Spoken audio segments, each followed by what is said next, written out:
So K-Configurator allows you to manipulate banks and scenes and organize them the way that you want. I'm going to show you today what's called single tree view, which is the manipulation of a single backup. And then there's dual tree view, which allows you to manage and manipulate two backups at the same time and transfer banks and scenes between the two of them. So I'm going to go ahead up here. After I've selected the USB, I'm going to go to Utilities and select Single Tree View. And when I do that, it's going to list all of the backups that it found on the USB. I'm going to go ahead and pick one of those backups. I'll select the CPES 2024, say OK.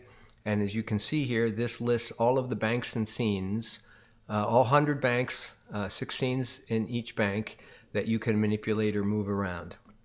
If I want to be able to take a scene and put it in a different location, as you can see here, I can just go ahead and highlight it, click and hold, and drag it to where I want it to go, and let the release the mouse.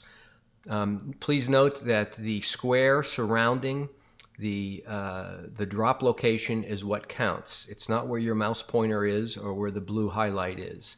So if I want to, for example, move Bandonian in scene F from bank 1 to, let's say, scene A in bank 3, I would pull it down, paying attention to the square. When the square encircles the scene that you want, let go, and that scene will drop and will move to that location.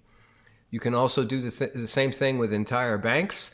If I want to duplicate bank 5 or move bank 5 somewhere else, I can just click and hold on the bank.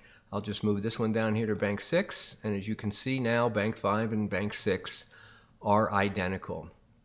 The other thing that you can do is down here, there's a checkbox that says empty after copy. If I enable that, now what will happen is when I move a scene from one location to another, the scene will move, but it will label the source scene as empty. So let's say we want to take the Celtic scene here from bank 5, and I want to move that down to bank 7. Pay attention to what happens here now on the source scene. So I'm going to go ahead and I'm going to move that down here, and I'm going to drop it on scene B, and you'll see that the source scene B became empty. Let's do another one. I'll take the Scottish scene F from bank 5. I'm going to move it to scene A in bank 6, and you'll see that scene F became empty after the move was completed. The other option that you have that you can use, you have something called swap. So if you go down here and you click swap on, then what you're able to do is when I move a scene to another location, that scene will move there, but then the destination scene that you're overwriting will move back and replace the source where it came from. So as an example, let's take scene 5. I'm going to move this scene down here to bank 6, Scottish. And what should happen is scene A from bank 5 will move down, but the Scottish scene should move up to bank 5, scene A. So let's go ahead and give it a try. We're going to pull this down. We're going to let go. And you'll see that essentially they just swapped locations, right? You can do the same thing for banks as well. So let's pick a different bank here. Let's go ahead and take, we'll take this bank 9, which has 3 boleros and 3 bossa novas. And again, with the swap selected, I'm going to go ahead and take that bank. I'm going to move it up here, and the 2 banks and all 6 scenes will swap locations. And you'll see that that's what happened.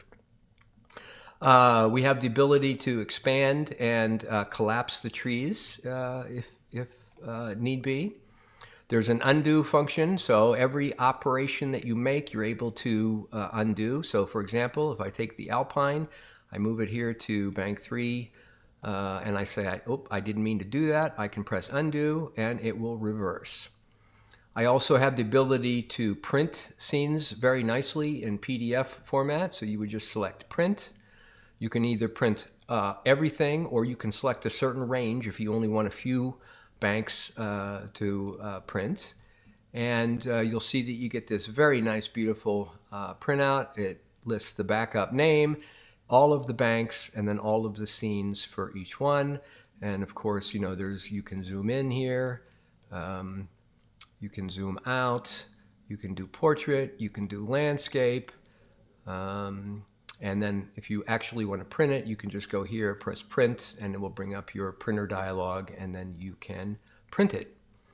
So that is a very brief introduction into what the single tree view is capable of doing.